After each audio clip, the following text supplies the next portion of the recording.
Penelope Hart was having the worst day of her life. She sat in her black Mercedes outside the airport, watching other cars speed past her while she was stuck in traffic that seemed to go on forever. Her perfectly manicured fingers drummed against the leather steering wheel as she checked her diamond watch for the 10th time in 5 minutes. The numbers on the small screen told her what she already knew. She was going to miss her flight. "This cannot be happening," she said to herself, her voice getting higher with each word. Penelope was not used to things going wrong. Years old, she had built a life where money could fix almost any problem. She lived in a mansion in Beverly Hills, drove expensive cars, and never had to wait for anything. People jumped when she called. Restaurants saved her favorite table. Stores opened early just for her. But traffic was something even her wealth could not control. When she finally reached the airport, Penelope threw her car keys at the valet and ran through the terminal in her high heels. Her designer luggage rolled behind her, making clicking sounds on the marble floor. She pushed past families and business travelers, not caring who she bumped into. All that mattered was getting to her gate, but she was too late. Through the huge windows, she could see her plane backing away from the gate. The airline staff behind the counter looked at her with tired eyes when she demanded they stop the plane and let her board. They had seen angry passengers before, but Penelope was different. She was not just angry, she was shocked that the rules applied to her too. "Do you know who I am?" she shouted at the young man behind the counter. His name tag said Kevin, and he looked like he was barely 20 years old. "I am Penelope Hart. I have been flying first class with this airline for 15 years. You cannot just leave me here." Kevin tried to stay calm. He'd been trained for situations like this. "Ma'am, I understand you were upset, but the plane has already left the gate.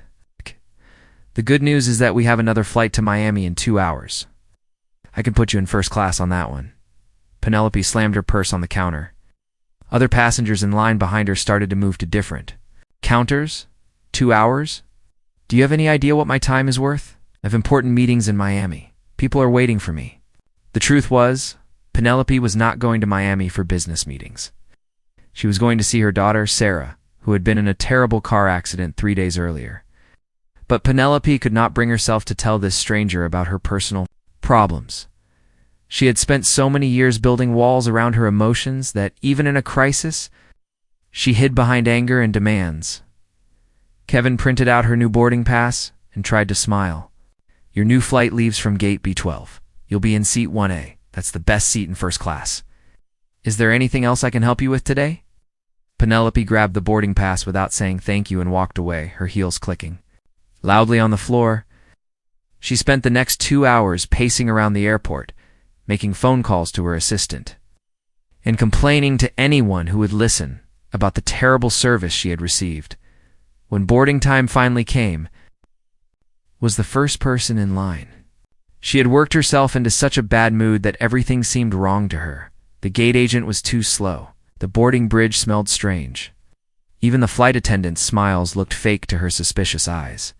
She settled into seat 1A and immediately began finding problems. The leather seat was not soft enough. The small pillow felt lumpy. The blanket looked old. When the flight attendant, a kind woman named Sarah, came to take her drink order, Penelope was ready with a long list of complaints. "This champagne is not cold enough," Penelope said, handing back the glass she had barely tasted. "I specifically requested the organic, gluten-free meal when I booked this flight. I hope you have not forgotten about that." Sarah checked her tablet and nodded. "Yes, Mrs. Hart. We have your special meal. Kitchen is just finishing, preparing it now. Should be ready in about 5 minutes." 5 minutes? Penelope's voice got louder. "I am hungry now. Why is everything taking so long on this flight? First, I had to wait 2 hours at the gate, and now I have to wait for my food. This is completely unacceptable." Other passengers in first class began to notice the commotion. A businessman in seat 3C looked up from his laptop with an annoyed expression. An elderly couple in seats 4A and 4B whispered to each other and shook their heads. Everyone could tell that this was going to be a long flight. Behind Penelope, in seat 2A, sat a man who was watching everything very carefully. His name was Marcus Rodriguez, and while he looked like just another passenger in a simple blue suit, He was actually a federal air marshal with 15 years of experience. Marcus had learned to notice when passengers were becoming problems, and Penelope was setting off all of his warning signals. Marcus had seen entitled passengers before, but there was something different about Penelope's behavior. Most difficult passengers calmed down once the plane was in the air and they had a few drinks, but Penelope seemed to be getting more upset, not less. Her voice was getting louder, her gestures were becoming more dramatic, and she was starting to attract attention from passengers throughout the cabin as the plane prepared for takeoff. Penelope's complaints continued. She did not like the temperature in the cabin. She wanted the flight attendants to move other passengers who were making too much noise. She demanded to speak to the captain about what she called the poor service standards. On the flight, Sarah tried her best to make Penelope happy. She brought extra pillows, adjusted the air conditioning, and even offered to move Penelope to a different seat. Nothing seemed to work. Penelope had convinced herself that everyone on the plane was trying to make her trip miserable, and she was not going to let them get away with it. Marcus shifted in his seat and prepared for what he sensed was going to be trouble. In his 15 years as an air marshal, he had dealt with drunk passengers, scared flyers, and people having panic attacks. But something about Penelope's anger felt different. It felt dangerous. Just hoped that his years of training would be enough to handle whatever was about to happen 30,000 feet above the ground. The plane lifted off into the sky, carrying its passengers toward Miami. Most of them were looking forward to their destination, but Marcus was focused on the woman in seat 1A, wondering what she would do next. 20 minutes after takeoff, Penelope Hart had turned the peaceful first-class cabin into a war zone.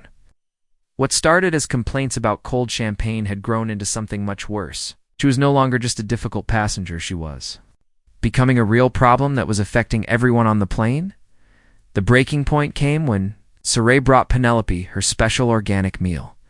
Penelope took one look at the carefully prepared dish and pushed it away with disgust. "This is not what I ordered," she said loudly, her voice carrying through the entire first-class section. "This looks nothing like what I asked for. How hard? Is it to make a simple gluten-free meal?" Sarah looked at the meal and then at her notes. Everything seemed correct according to what Penelope had requested. The chicken was organic, the vegetables were fresh, and there was no bread or pasta anywhere on the plate. "This is exactly what you ordered. The kitchen prepared it specially for you according to your dietary requirements. Don't tell me what I ordered." Penelope's voice was now loud enough that passengers in the economy section could hear her. "I know what I asked for, and this is not it. Take it back and bring me something else. And this time, make sure it's done right." The businessman in seat 3C closed his laptop with a loud snap. He had been trying to work for the past 20 minutes, but Penelope's constant complaining made it impossible to concentrate. The elderly couple in seats for A and for B looked worried. They had been looking forward to a peaceful flight to visit their grandchildren. But now they were trapped in a metal tube with an increasingly unstable woman. Marcus Rodriguez watched all of this from his seat in 2A. His trained eyes noticed things that other passengers missed. Penelope's hands were shaking slightly. Her breathing was becoming faster and more shallow. These were signs that someone was moving from just being angry to potentially becoming dangerous. In his 15 years as a federal air marshal, Marcus had learned to read people, and right now, all of his instincts were telling him that this situation was about to get much worse. Sarah tried to stay professional. Marcus could see that she was getting frustrated too. "Mrs. Hart, I'll speak to the kitchen and see what else we can prepare for you. In the meantime, would you like me to bring you some crackers or fruit?" Penelope stood up suddenly, ignoring the seatbelt sign that was still on. This was against federal aviation rules, and Marcus tensed in his seat. When passengers started ignoring basic safety rules, it often meant they were losing control of their emotions and their actions. "I don't want crackers or fruit," Penelope said, now standing in the narrow aisle and blocking Sarah's path. "I want what I paid for. Do you have any idea how much money I spend with this airline every year? I could buy a first-class ticket on any airline I want, and I chose this one. This is how you treat your best customers." Other passengers began to stare openly now. A woman in seat 5B took out her phone and started recording. She she had never seen. Anything like this on a plane before? The man sitting next to her whispered, "Should we call the flight attendant?" "I am the flight attendant," Sarah said quietly, trying to keep her voice calm even though her heart was beating fast. She had dealt with difficult passengers before, but never one who seemed so completely out of control. Marcus decided it was time to act. He pressed the call button above his seat and waited for Sarah to notice. When she looked his way, he made a small gesture with his hand, a signal that law enforcement officers use to identify themselves to airline staff. Sarah's eyes widened slightly as she understood what Marcus was telling her. Sarah walked over to Marcus's seat and he spoke. To her in a very quiet voice, "I'm Federal Air Marshal Rodriguez. What's your assessment of the situation with the passenger in 1A? Sarah glanced back at Penelope, who was still standing in the aisle and getting more agitated by the minute. She's been like this since we took off. Nothing we do seems to make her happy. I'm worried she might." Sarah didn't finish the sentence, but Marcus understood what she meant. "Keep doing what you're doing," Marcus said quietly. "Try to get her to sit down. If she becomes physically aggressive, step back and let me handle it." Penelope was beyond listening to reason. She had noticed Marcus talking to Sarah, and in her confused and angry state, she became convinced that they were plotting against her. Her mind, already clouded by stress and fear about her daughter's condition, began to create conspiracy theories where none existed. "What are you two talking about?" she demanded, marching over to where Marcus was sitting. "What are you talking about?" "Me. I saw you whispering. What did you tell her?" Marcus looked up at Penelope calmly. His years of training had taught him how to stay cool under pressure, even when facing someone who was clearly unstable. "Ma'am, I was just asking about the flight time to Miami. There's no need to be upset." "Don't lie to me." Penelope's voice was now loud enough that even the flight crew in the back of the plane could hear her. "I know you were talking about me. You're all working together to make my flight miserable. First the terrible food, then the cold champagne. And now you're all having secret meetings about me." The captain's voice came over the intercom, asking all passengers to return to their seats due to some upcoming turbulence. But Penelope ignored the announcement completely. She was now focused entirely on Marcus, convinced that he was the source of all her problems. "Who are you anyway?" she asked, stepping closer to Marcus's seat. "Are you some kind of airline spy? Did they send you to watch me?" Marcus remained calm, but his muscles were ready to react if needed. "Ma'am, I'm just a passenger like you. I think you should return to your seat now." The captain asked everyone to sit down. "We'll sit down when?" "I'm ready to sit down," Penelope said, her voice full of anger and something else, fear. Fear about her daughter, fear about losing control, fear about what was happening to her carefully ordered life. The other passengers watched in shocked silence as Penelope raised her hand high in the air. Time seemed to slow down as Marcus realized what was about to happen. In all his years of flying, he had never been struck by a passenger. But he could see in Penelope's eyes that she was past the point of rational thought. Her hand came down fast and hard, making contact with Marcus's left cheek with a sharp slapping sound that echoed through the cabin like a gunshot. Every passenger froze. The businessman's mouth fell open. The elderly couple gasped. Even the flight attendants in the back of the plane heard the sound and knew that something terrible had just happened. Marcus felt the sting of the slap, but his training kicked in immediately. He had just been assaulted while performing federal law enforcement duties. Everything was about to change for Penelope Hart, and she had no idea what was coming next.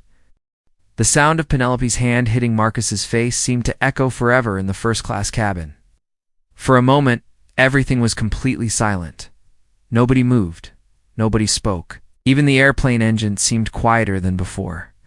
It was as if time had stopped at 30,000 feet above the earth. Penelope stood frozen in the aisle, her hands still raised from the slap.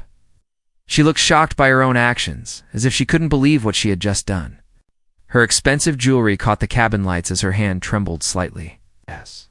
The anger that had been building inside her for the past hour suddenly disappeared, replaced by a cold fear that started in her stomach and spread through her entire body. Marcus slowly raised his own hand to touch his left cheek where Penelope had hit him.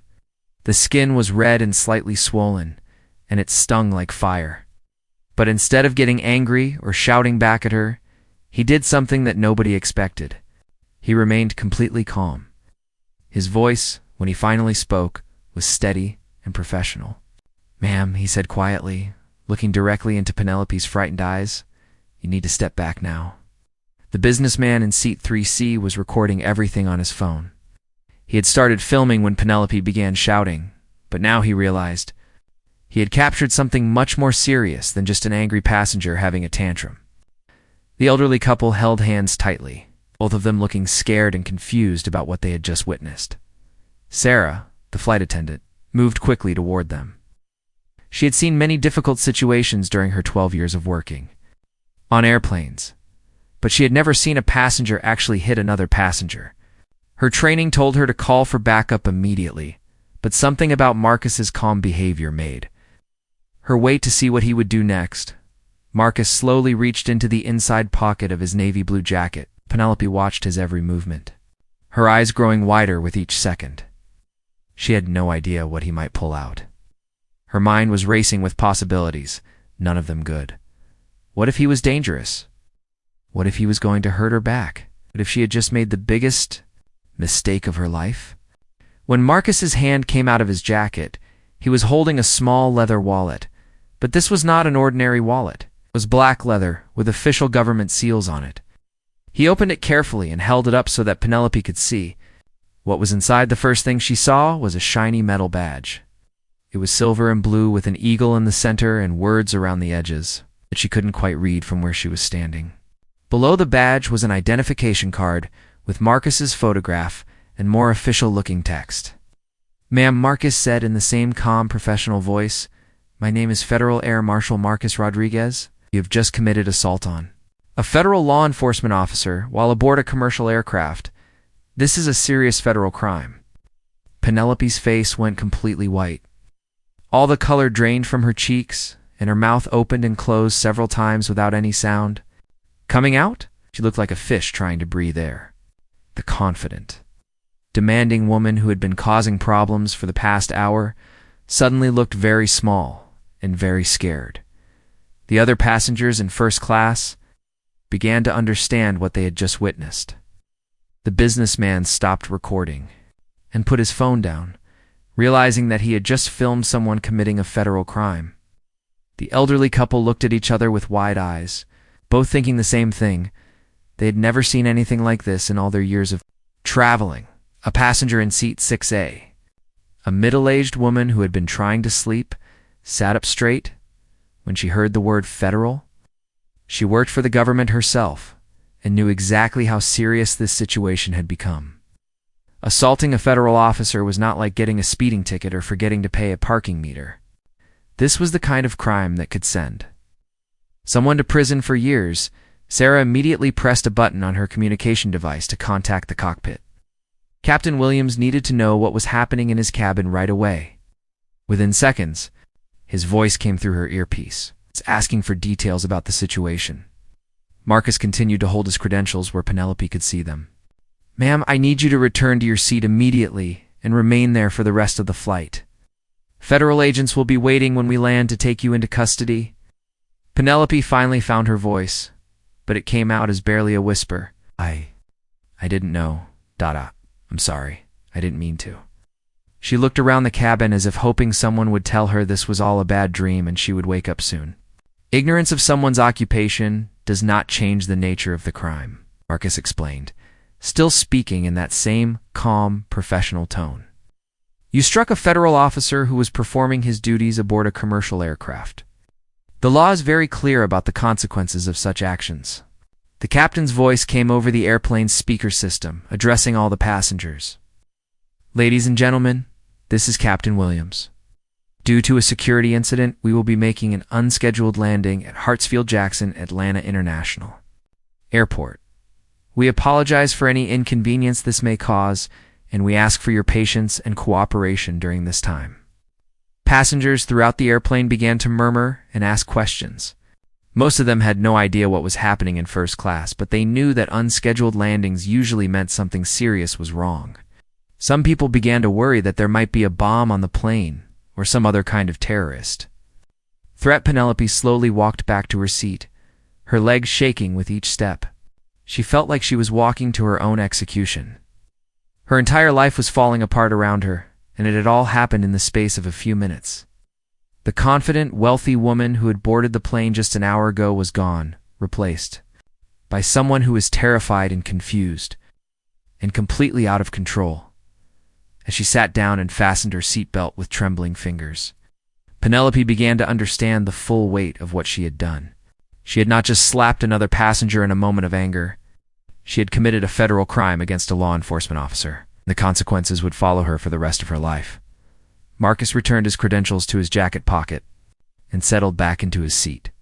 He rubbed his cheek one more time, feeling the lingering sting of the slap. In 15 years as a federal air marshal, he had dealt with drunk passengers, people trying to sneak weapons onto planes, and even suspected terrorists.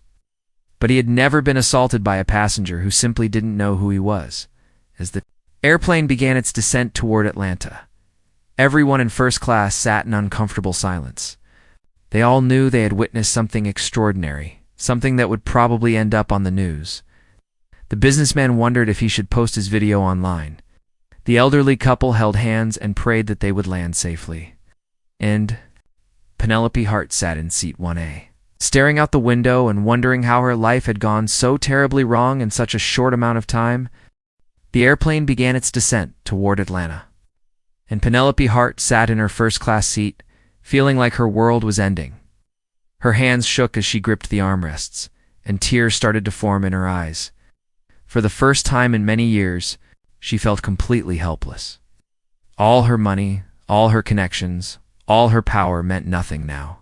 She had committed a federal crime. There was no way to take it back. Marcus Rodriguez watched her carefully from his seat. In his 15 years as a federal air marshal, he had arrested drug dealers, caught people trying to hijack planes, and stopped terrorists from carrying out attacks. But he had never seen someone look as broken as Penelope looked right now.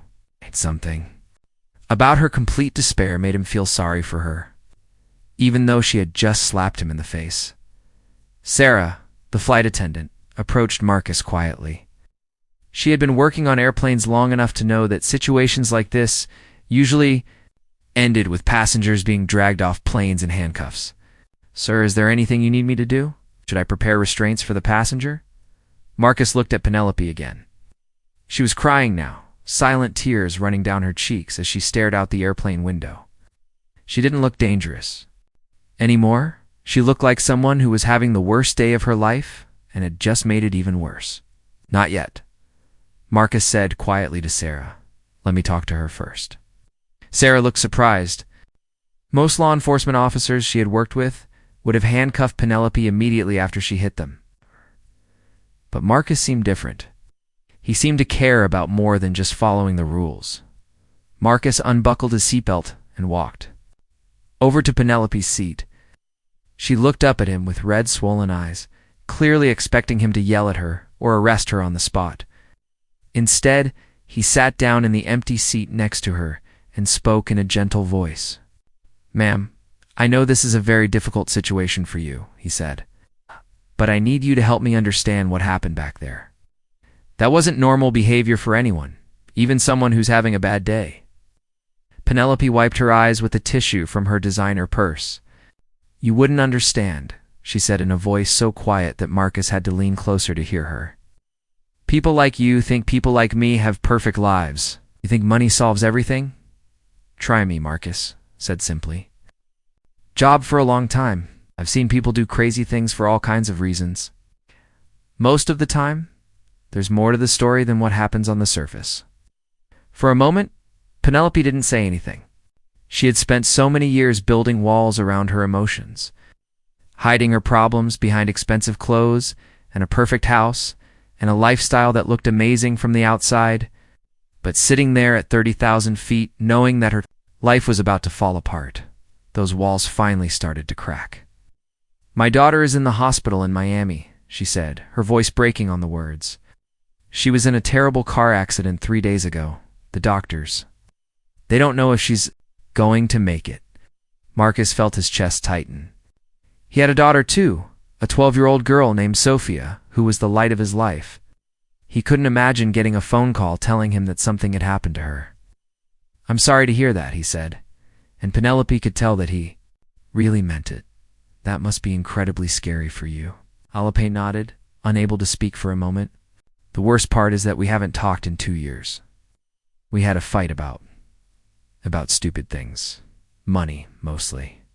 She thought I cared more about my business than I cared about her. ... Maybe she was right." The businessman in seat 3C had been listening to their conversation, and he found himself feeling sorry for Penelope too. He had been angry about her behavior earlier, but now he understood that she wasn't just a spoiled rich woman having a tantrum. She was a mother who was terrified of losing her child. "When I got the call about the accident," Penelope continued, "all I could think about was getting to Miami as fast as possible. I haven't slept in 3 days. I haven't eaten. I keep thinking that if she dies, the last conversation we ever had was a fight about money. How stupid is that?" Ow. Marcus nodded slowly.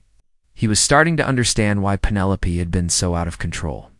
Fear could make people do things they would never normally do. Desperation could turn even good people into their worst selves. "That explains a lot," he said gently. "But you understand that I still have to do my job, right? I can't just pretend. This didn't happen." Penelope nodded, wiping her eyes again. "I know, I've ruined everything. Even if my daughter survives, she'll probably find out that her mother is in jail for assaulting a federal officer. How do I explain that to her?" The elderly couple in seats 4A and 4B had been listening too, and the woman, whose name was Dorothy, got up and walked over to them. She had been married for 47 years and had raised 3 children of her own. Like when a parent was falling apart. "Honey," Dorothy said to Penelope, "I don't know you and I don't know your daughter, but I know one thing for sure. If my child was hurt and scared in a hospital, I wouldn't care what their mother had done. To get to me, I would just be happy that she came." Penelope looked up at this stranger who was being kind to her when she didn't deserve kindness. "You don't understand. I'm not a good mother. I never was. I was always too busy, too focused on work, too worried about maintaining my image. She tried to tell me that for years, but I didn't listen." Marcus made a decision that surprised everyone, including himself. He took out his phone and handed it to Penelope. "Call the hospital," he said. "Check on your daughter. You need to know how she's doing." Penelope stared at the phone like it was a foreign object. I can't. What if she's worse? What if she's better?" Dorothy asked gently. "What if she's awake and asking for her mother?" With shaking hands, Penelope took the phone and dialed the number she had memorized 3 days ago. She spoke quietly to someone at the hospital, asking about her daughter's condition. Marcus and Dorothy watched as her face changed during the conversation. When she hung up, Penelope was crying again, but this time the tears looked different. "She's awake," she said, her voice filled with relief and joy. "She's awake, and she's going to be okay, and she...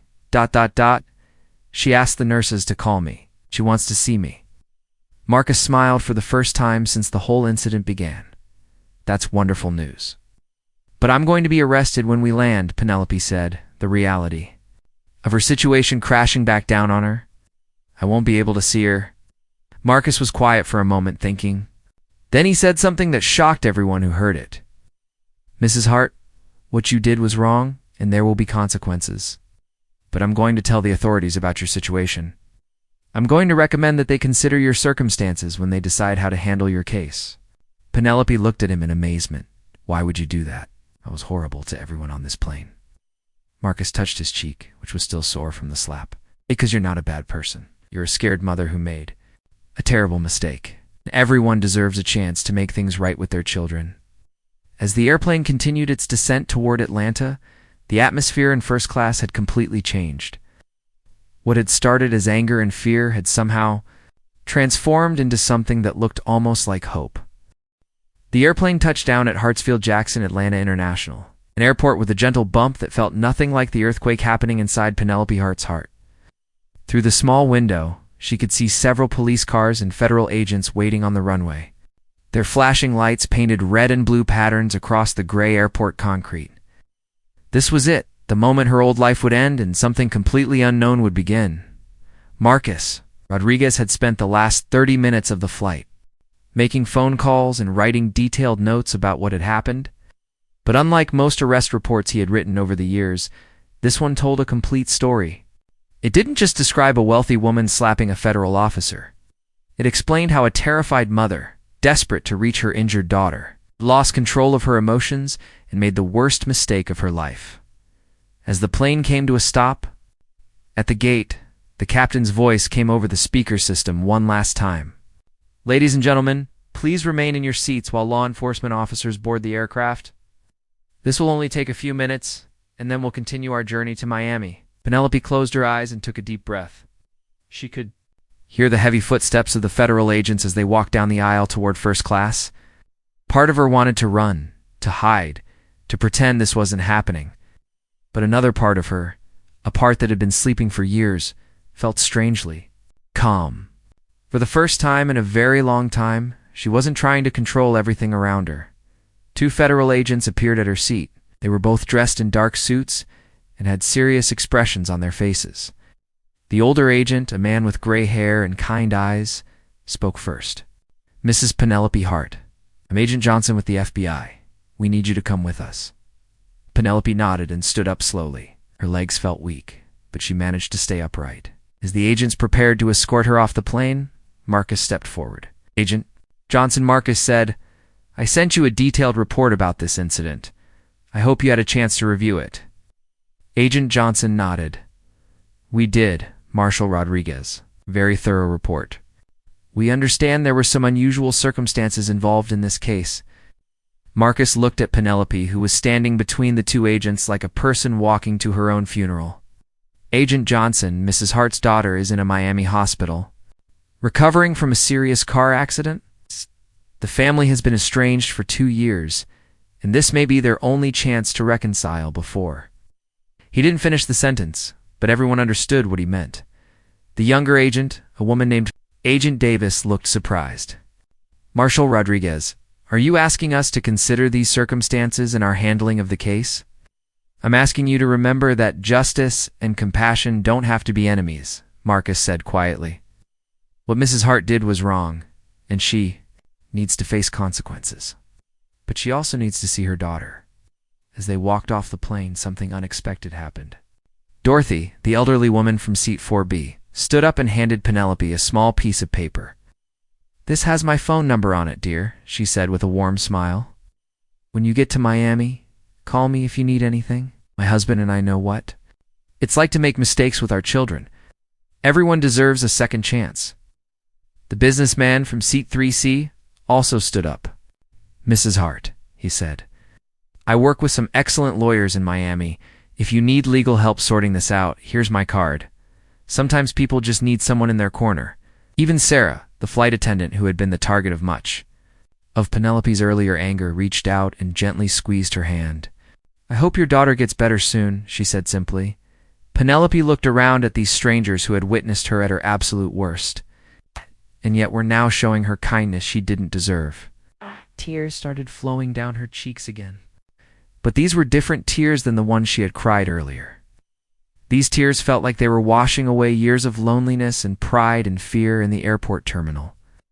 Agent Johnson led Penelope to a small office where they could talk privately. Agent Davis and Marcus followed behind them. Penelope expected to be immediately handcuffed and taken to jail. But instead, Agent Johnson offered her a chair and a cup of coffee. "Mrs. Hart," Agent Johnson said, "Marshal Rodriguez has recommended that we handle your case with what's called prosecutorial discretion. This means that while you did commit a federal crime, we're going to consider all the circumstances before deciding how to proceed."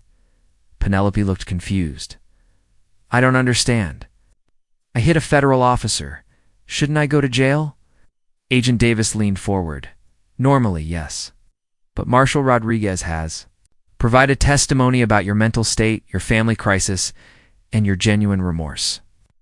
The prosecutor will review all of this information before deciding whether to file formal charges." "What does that mean for me right now?" Penelope asked.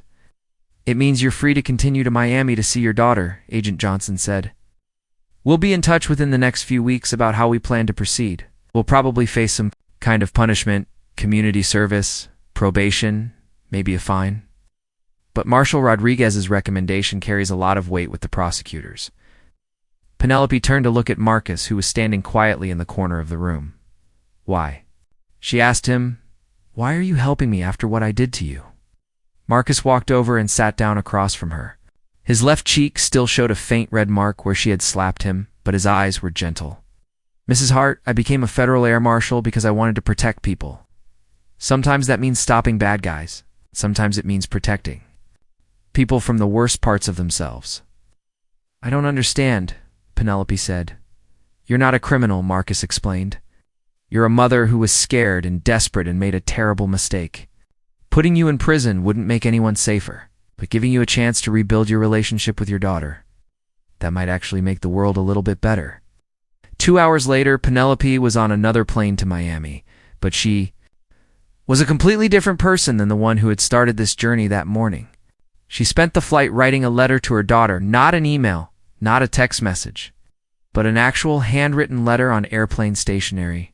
In the letter, she apologized for years of putting work before family, for caring more about appearances than relationships, for building walls instead of bridges. She promised that if her daughter would give her another chance, she would spend the rest of her life trying to be the mother she should have been from the beginning. When Penelope finally walked into her daughter's hospital room in Miami, guest was crying before she even saw her. Her daughter, Sarah, was awake and alert, with bandages on her head and her left arm in a cast. When she saw her mother, she started crying too. "Mom," Sarah said weakly, "I was so scared you wouldn't come." "I will always come for you," Penelope said, taking her daughter's hand. "Always, no matter what." 6 months later, Marcus received a letter in the mail. It was from Penelope, written on simple white paper instead of expensive letterhead. Told him that she had been sentenced to 200 hours of community service and 2 years of probation. But more importantly, she and her daughter were rebuilding their relationship one day at a time. She had sold her big house and moved into a smaller apartment closer to her daughter. She had learned to cook simple meals and to listen without judgment. She volunteered at a local hospital, helping other families deal with medical crises. "You showed me that strength isn't about having power over other people," Penelope wrote. "Real strength is about having power over yourself. Thank you for giving me the chance to become a better person." Marcus smiled as he read the letter. In 15 years of law enforcement, he had arrested hundreds of people. But this was the first time someone had thanked him for showing them mercy, instead of just justice. He carefully folded the letter and put it in his desk drawer next to a photo of his own daughter. Sometimes, he thought, the best way to serve and protect people is to help them find their way back to being human.